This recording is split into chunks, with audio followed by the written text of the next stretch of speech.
Good morning students. आज electrodynamics जो हमारे सेमेस्टर फर्स्ट की उसमें हम नेक्स्ट क्लास लेते हैं। इसमें एक डाइलेक्ट्रिक स्फीयर है इन एक्सटर्नल इलेक्ट्रिक फील्ड। तो इसमें क्या है डायग्राम कि इस तरह से एक स्फीयर है,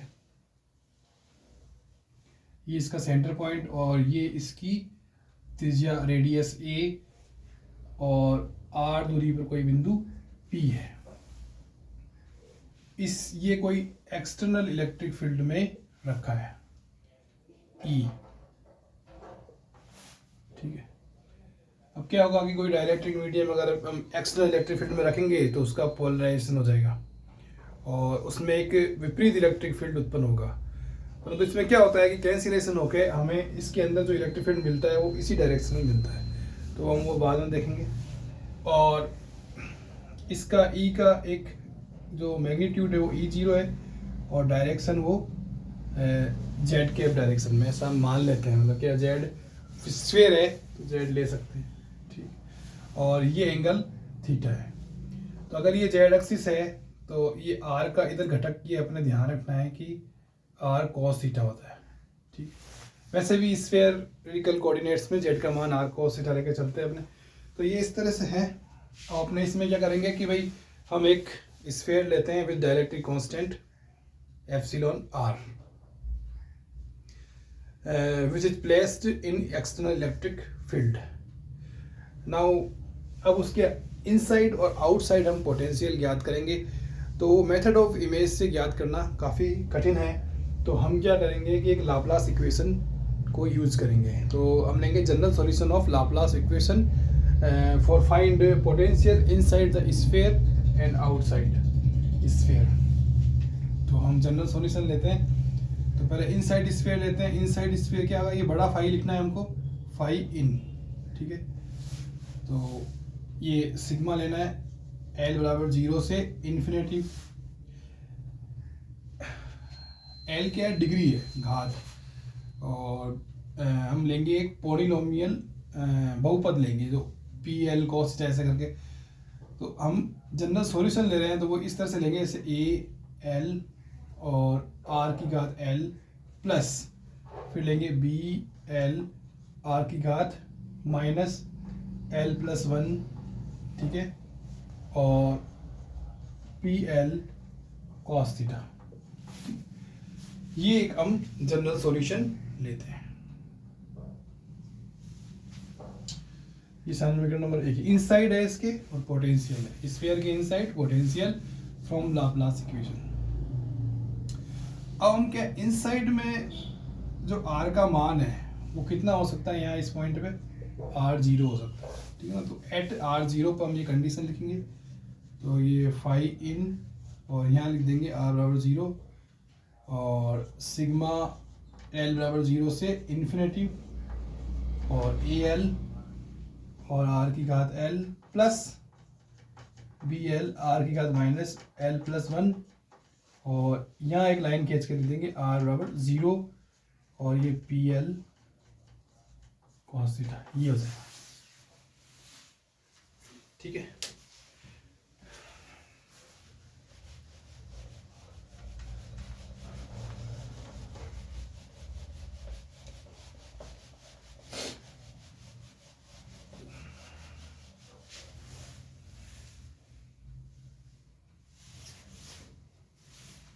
अब देखो इसमें ही आर की घात एल है और इसमें आर की घात माइनस एल प्लस 1 है। अगर इसमें आर को 0 करेंगे, ठीक है ना, जैसे हम ये पद लेंगे बी एल आर की घात माइनस एल प्लस 1, ठीक है, और पी एल कॉस थीटा। अगर हम इस पद की बात करें और आर को अगर 0 लें तो ये क्या हो जाएगा, इनफाइनाइट हो जाएगा। परंतु इसका मान इनफाइनाइट हो रहा है तो इसको हम ये मतलब अपरिभाषित हो जाएगा। तो परिभाषित करने के लिए हमें बी एल 0 लेना पड़ेगा, क्योंकि 0 इंटू इनफाइनाइट 0 हो जाएगा। तो ये पद तो 0 हो जाएगा। तो हमारा जो फाई इन होगा, ठीक है ना, आर बराबर 0 पर वो कितना होगा, सिग्मा एल बराबर 0 इनफाइनाइट ए एल आर की घात L P L cos theta, ये हमारा समीकरण आएगा।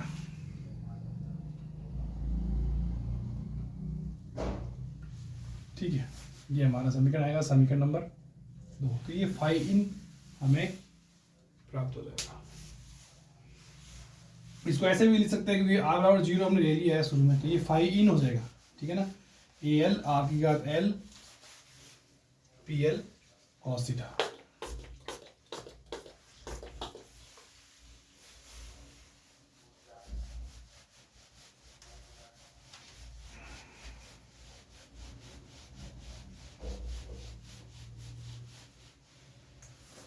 ये फाई इन आ गया।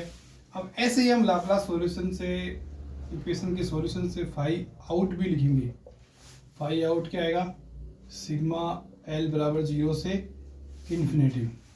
अब पहले ए और बी कॉन्स्टेंट थे, अब ले लेंगे सी एल और आर की घात एल प्लस डी एल और आर की घात माइनस एल प्लस 1, वही चीज़ है बस कांस्टेंट चेंज है, पी एल कॉस थीटा। ये समीकरण नंबर 3, ये हम ले लेंगे। हम जानते हैं कि जब अनंत पर जो पोटेंशियल देखते हैं, किसी भी स्फीयर से अनंत पर पोटेंशियल देखते हैं तो वो 0 होता है, चाहे मल्टीपोल कोई भी हो, मतलब मोनोपोल हो डाईपोल हो, तो वो 0 होता है कोई भी। तो हम अगर विभव को और इलेक्ट्रिक फील्ड को आपस में रिलेट करेंगे तो उसमें माइनस आता है, जैसे ई बराबर माइनस ग्रेड फाई। और वैसे पोटेंशियल बराबर क्या होता है कि इलेक्ट्रिक फील्ड इनटू डिस्टेंस। तो हम उसको अगर बाहर पोटेंशियल है उसको अगर हम इलेक्ट्रिक फील्ड के रूप में लिखना चाहेंगे तो इस तरह से लिखेंगे, इलेक्ट्रिक फील्ड इनटू डिस्टेंस। ठीक है ना, जेड डायरेक्शन में जेड ले लिया और जेड का हमने मान निकाला ही था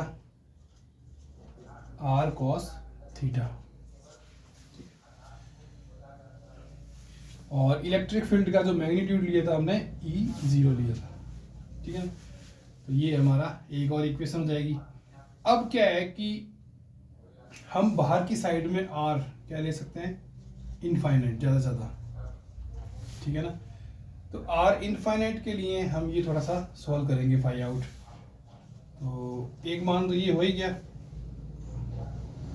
phi out R infinite. L का मान क्या है, 0 से इनहन तक, मतलब एल बराबर 0 ले सकते हैं, 1 ले सकते हैं, 2 ले सकते हैं, इस तरह से। तो अपने लिखते हैं इसमें जैसे C1 R1, ठीक है ना, और लिख सकते हैं P1 cos थीटा प्लस, पहले 0 लिखेंगे सॉरी, ठीक है, फिर C1 R1 P1 cos theta, फिर 2 तक लिख देंगे C2 R2 और P2 cos थीटा। ये तो पहला पद हुआ ये वाला। और इसमें वैसे लिख सकते हैं, देखो मैं बता देता हूँ, प्लस L बराबर 0 से इनफाइनाइट DL R की घात माइनस L प्लस 1। ठीक है, और यहाँ हम क्या ले रहे हैं, R इनफाइनाइट, और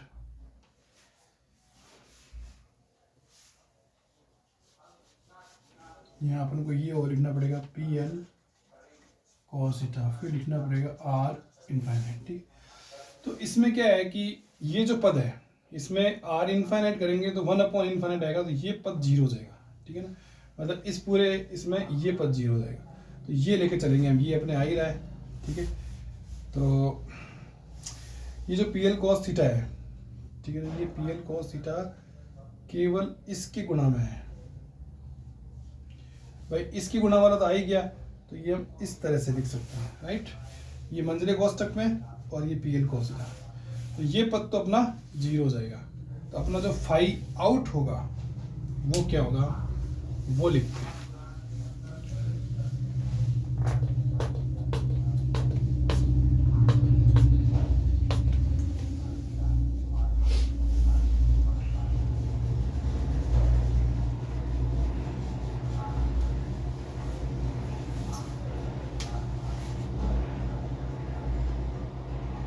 फाई आउट R बराबर इनफाइनाइट, कितना आएगा C0।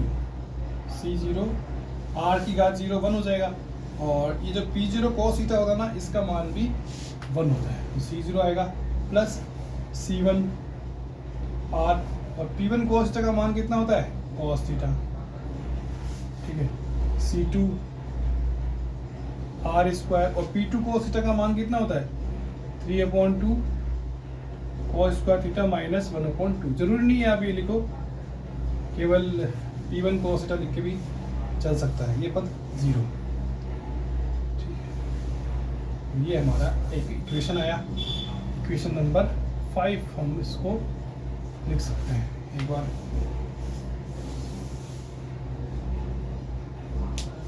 ठीक है ना, और हम यहाँ क्या कंडीशन लगा रहे हैं, R बराबर इनफाइनाइट, ठीक। ये लिमिट है, लिमिट लिखने का तरीका है, हम चाहें तो भाई इन काम का है ना, आउट उठा दो, तो कोई ज़रूर नहीं, नोट कर लेना आप साथ के साथ। थोड़ा साफ कर देता हूँ।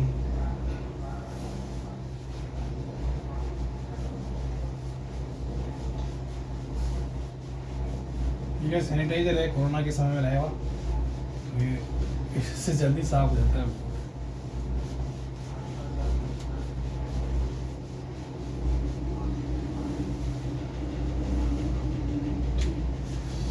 ये जो इक्वेशन है, ये हमने जो माइनस से E0z minus E0 cos theta लिखा था उसके बराबर करेंगे, क्योंकि वो भी फाई आउट ही था और इनफाइनाइट पे था, मतलब जब आउटसाइड ऑफ द स्फीयर।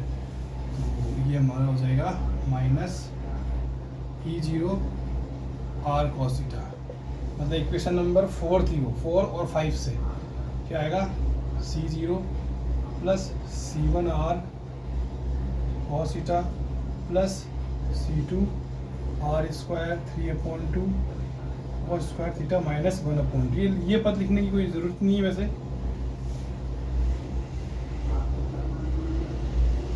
इतना कोई ज़रूरी नहीं है कि भाई आप ये पद भी लिखो, ये वाला लास्ट, केवल 2 पद लिख के काम चला सकते हो।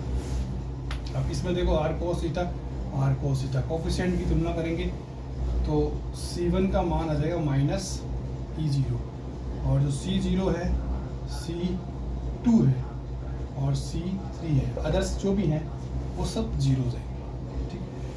तो इनको भी नंबर इक्वेशन दे सकते हैं अपने, जैसे इसको नंबर दे देंगे 6A और इसको दे देंगे 6B। तो अब ये जो वैल्यूज आई है अपने C1 C2 C3, वो उसमें फाई आउट में रखेंगे, तो जो फाई आउट आएगा, C1 का मान क्या है, minus E0 R cos theta, इस पद से, ठीक है। C0 0, C2 0, बाकी सब 0। अच्छा,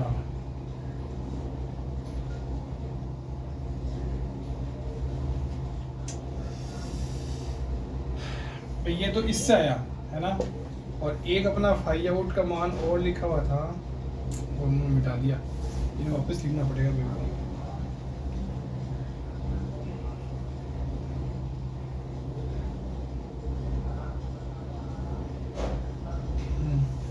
और ये जब कंडीशन आ रही है से 0 2 3, ये क्या है, L के मान है, तो जब L नॉट इक्वल टू 1 तब ये आ रहा है, और L इक्वल टू 1 पे ये आ रहा है, ये हमें ध्यान रखना है। अब मैं एक बार फाई आउट जो मैंने इस इक्वेशन के बाद लिखा था वो लिख देता हूँ, सिग्मा L बराबर 0 इनफाइनाइट, ठीक है।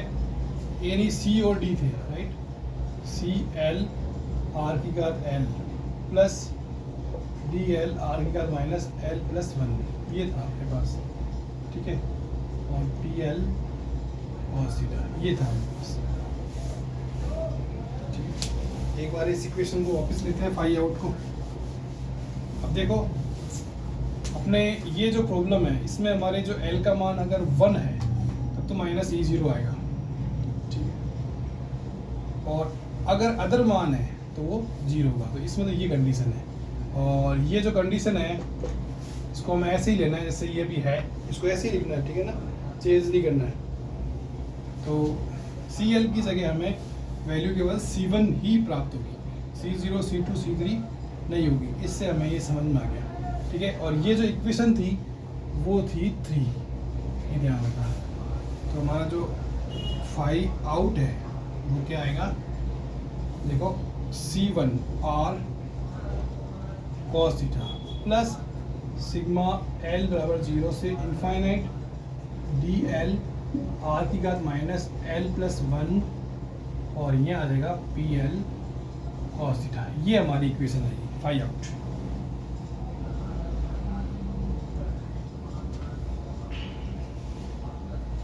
ठीक है। अब इस C1 की जगह हम क्या ले सकते हैं, minus E0 R cos theta, minus E0 R cos theta, और ये टर्म बिल्कुल सेम टू सेम आ जाएगी। L बराबर 0 से इनफाइनाइट DL R की घात माइनस L प्लस 1, और ये आ जाएगा PL cos थीटा। ठीक है ना। ये इक्वेशन नंबर आ जाएगी 7। तो ये तो हमारे पास में आ गया फाई आउट, और ये हमारे पास में आ गया फाई। हमें शुरू में ये निकालने होते हैं, ठीक है ना। और ये जो L है ये डिग्री है, और जो ऊपर M आता है ना लिखा हुआ बहुपद में, तो ये बताता है कि आपका जो बहुपद है या जो पॉलिनोमियल है वो कितनी बार डिफ्रेंशिएट अवकलित किया गया है, ठीक है ना। ये चीज़ है।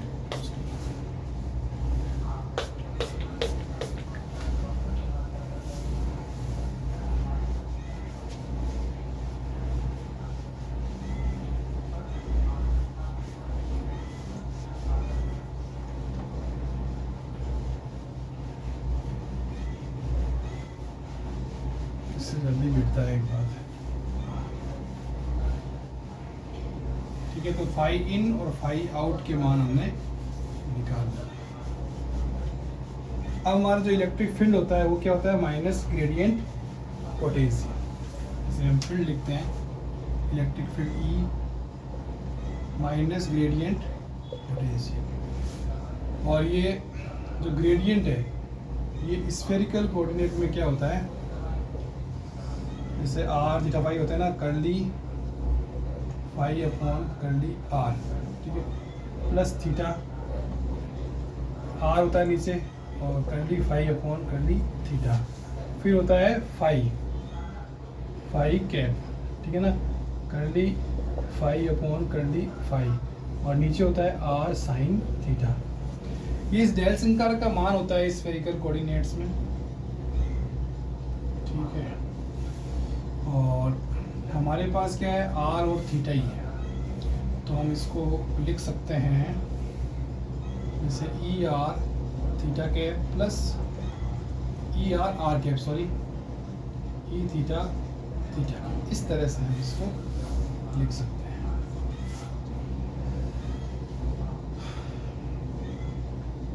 अब क्या है, अपने पास में एक हम बाउंड्री कंडीशन लेंगे। दो कंडीशन है हमारे पास बाउंड्री, नॉर्मल बाउंड्री कंडीशन और टेंजेंशियल बाउंड्री कंडीशन। तो नॉर्मल जो डिस्प्लेसमेंट वेक्टर है उसको लेके होती है D1, उसका अंतर होता है सिग्मा फ्री, D1n और D2n सिग्मा फ्री, ठीक है ना। Normal component of displacement vector in medium 1, normal component of displacement vector in medium 2।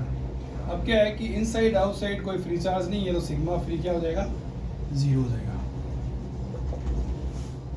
तो हमारे पास को मिलेगा D1n बराबर D2।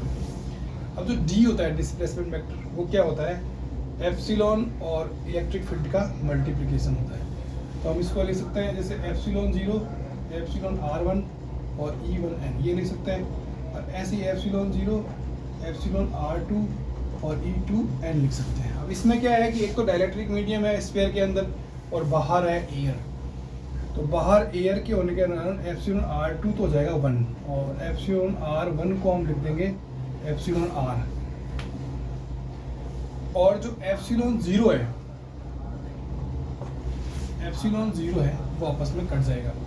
तो हमारे आएगा एप्सिलॉन R E1n बराबर E2n, मतलब इस कंडीशन से हमें ये प्राप्त होगा। और इलेक्ट्रिक फील्ड क्या होता है कि पोटेंशियल का डिस्प्लेसमेंट के सापेक्ष डिफरेंशिएट होता है। जैसे एप्सिलॉन R हमने लिखा कर्ली फाई और मीडियम वन तो अंदर हो जाएगा इन, और ये आर, और यहाँ अपने एक लिमिट लगाएंगे अभी कर्ली फाई, और 2 मतलब बाहर आउट, और कर्ली आर, यहाँ भी लिमिट लगाएंगे, यहाँ लगाएंगे आर बराबर ए, और आर बराबर ए मतलब स्फेयर पर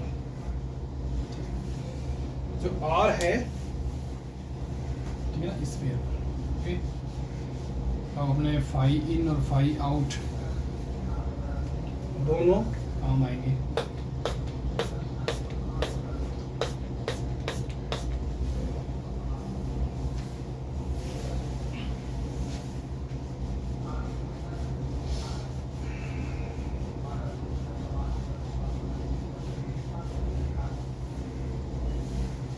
अब देखो हमें आर के सापेक्ष अवकलन करना है फाई इन का। सिंपल सा अवकलन होगा, केवल आर यहाँ है, सिग्मा एल बराबर 0 से इनफाइनाइट ए एल घात मल्टीप्लाई में आ जाएगी और ए घात कम हो जाएगी, ये हो जाएगा भाई। बहुपद तो थीटा का है, ठीक है। अब अपने इसमें लिमिट लगाएंगे, देख लेते हैं वाली लिमिट क्या है। आर की घात आर बराबर ए, ठीक है, लगा दो। सिग्मा एल बराबर 0 से इनफाइनाइट और ए एल एल और ए की घात एल माइनस 1 और पी एल कॉस थीटा।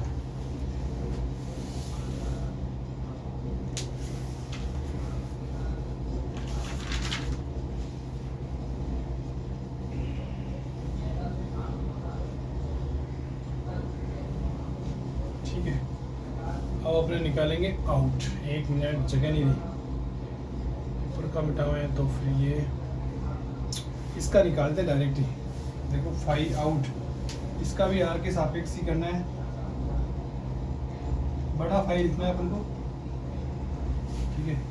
ये 1 हो जाएगा माइनस पी 0 कॉस, ये आर तो 1 हो जाएगा, ठीक है ना। और इसका होगा अवकलन प्लस सिग्मा एल बराबर 0 से इनफाइनाइट और डी एल आएगा, ठीक है, और माइनस एल प्लस 1 ये आएगा गुणा में, और आर की घात माइनस एल प्लस 2 आ जाएगा, मतलब एक और माइनस हो गया, माइनस कॉमन आ जाएगा और आ जाएगा पी एल कॉस थीटा। आप देखो ये अवकलन थोड़ी सी सही नहीं है मेरे पास।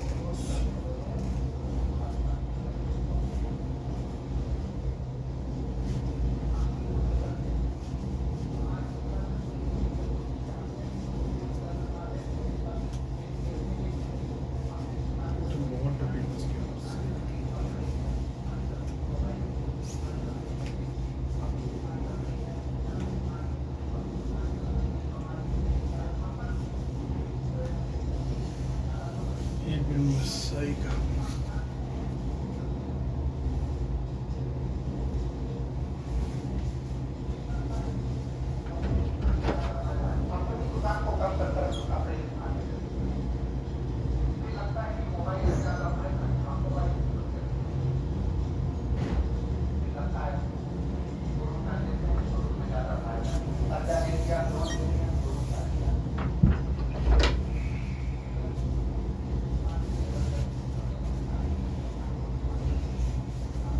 इसमें कुछ नहीं करना है, बस केवल बहुपद का ये लाप्लासन का सॉल्यूशन लेके और तो ये फाई इन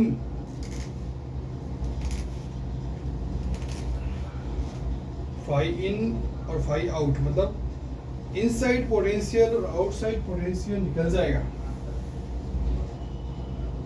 तो हमें इलेक्ट्रिक फील्ड फाइंड करना है। और इलेक्ट्रिक फील्ड फाइंड करने के लिए हमें बाउंड्री कंडीशन यूज करनी है, नॉर्मल बाउंड्री कंडीशन और टेंजेंशियल बाउंड्री कंडीशन, और उनमें हमें ए बी सी डी के मान ज्ञात करने हैं जो कोफिशिएंट हमने लिए हैं, ठीक है ना। अब उसमें एल बराबर 1 के लिए अलग मान आएंगे और एल नॉट इक्वल टू 1 के लिए अलग मान आएंगे।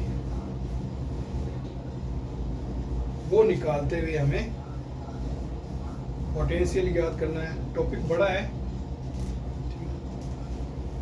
कुछ छोटे छोटे पार्ट्स में होगा, तो ये हमने याद किया, ठीक है ना। इसका डिफरेंशिएट किया है बस।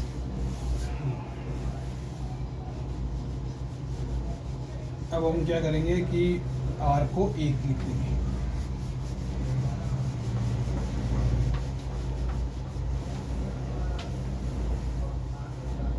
से करली फाई आउट करली आर, ठीक है ना, आर को ए लिख देंगे। तो ये आ जाएगा minus E0 cos theta plus इसके बाद में सिग्मा एल बराबर 0 इनफाइनाइट, ठीक है ना, dl और l प्लस 1 और नीचे आ जाएगा a की घात l प्लस 2 और pl cos थीटा, और ये माइनस आएगा क्योंकि ये जो माइनस है ये माइनस है, ये इक्वेशन आएगी। ये अपने दोनों इक्वेशन आ गई, ठीक है ना। और इस इन वाले को हमें एप्सिलॉन आर से गुणा करना है और ये ऐसे ही लिखना है, ठीक है ना। इन चीज़ों को हमें ध्यान रखना होता है। इसको मिटा दो बड़ी और इसको मिटा दो।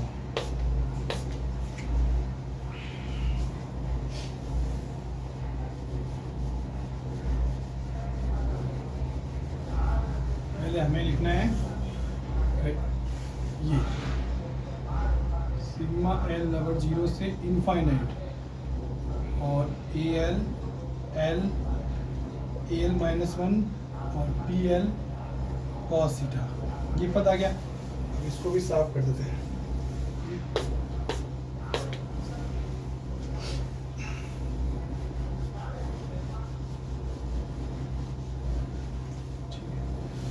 और ये नीचे वाला हमें लिखना है, एक भूल गए अपने, इसको गुना करना है एप्सिलॉन आर से, ठीक है। और नीचे वाला लिखना है माइनस E0 cos थीटा और माइनस सिग्मा एल बराबर 0 से इनफाइनाइट और dl l प्लस 1 नीचे आएगा a की घात l प्लस 2 और pl cos थीटा। ये नीचे वाला लिखा है, ठीक है। ये पूरा अपने साफ कर सकते हैं, कोई दिक्कत नहीं है।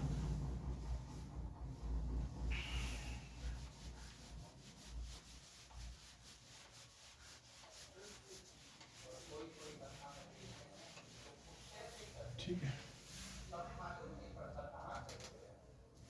अब मैंने बताया था वही एल की कंडीशन लगेगी, एल बराबर 1 और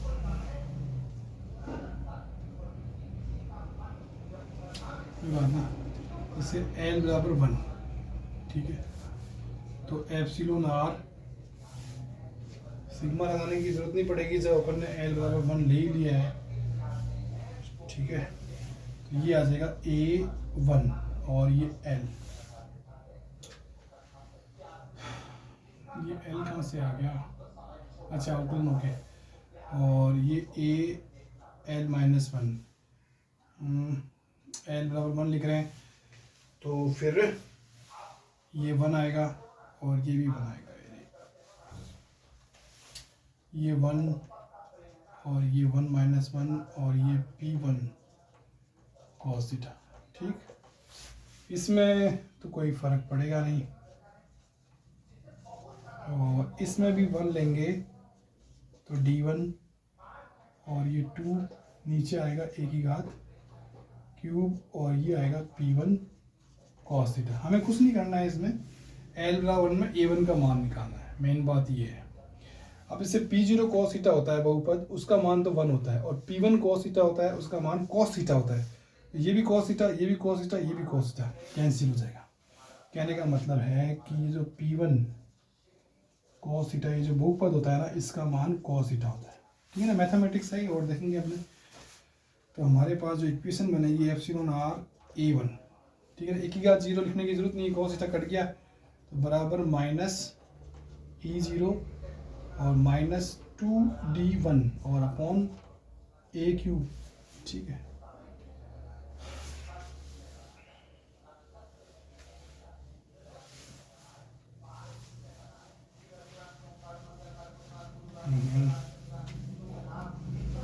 इस पे जम जाता है।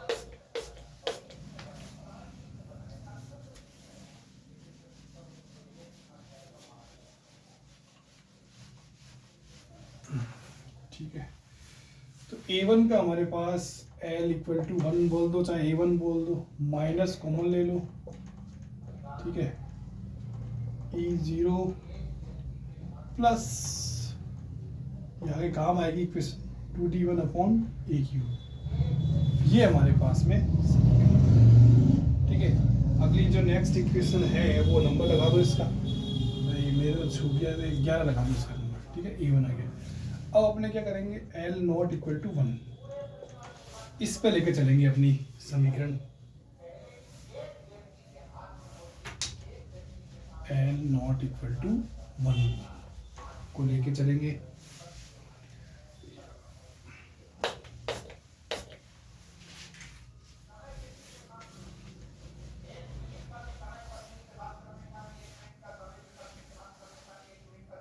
तो एप्सिलॉन 0 और ये पूरा पद आएगा, जैसे AL L A L minus 1 PL cos theta. हम क्या लेके चल रहे हैं, L नॉट इक्वल टू 1। ये जो पद आता है ना E0 cos थीटा, ये आता है CL R की का आता है, मतलब अपने CL की अगर वैल्यू लेके चलें कांस्टेंट की, CL की, तो उसमें केवल C1 की बराबर की वैल्यू होती है, बाकी सबकी 0 होती है। ठीक है ना, तो ये उससे आया हुआ है C1 से। C1 की जगह तो हमने माइनस E0 लिखा है, तो L बराबर 1 पे है ये वैल्यू, मेरा कहने का अर्थ ये है। तो इस चीज़ को अपने नहीं लेंगे यहाँ, ये तो इधर आई गया इससे, और केवल ये टर्म लेंगे। ठीक है ना,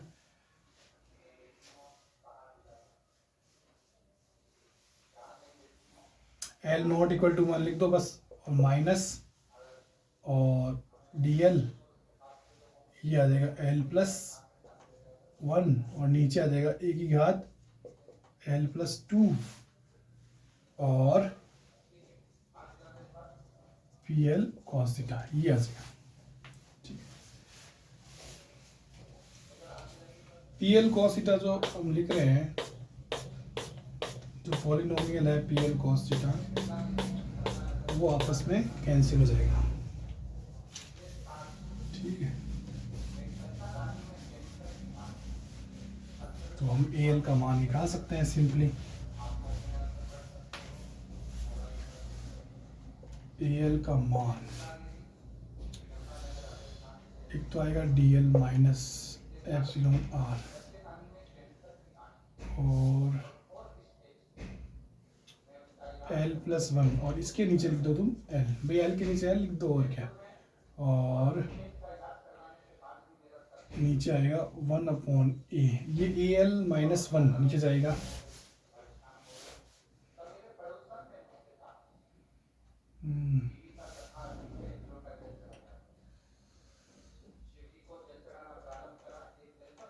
टूएल प्लस 1 आएगा, माइनस TL,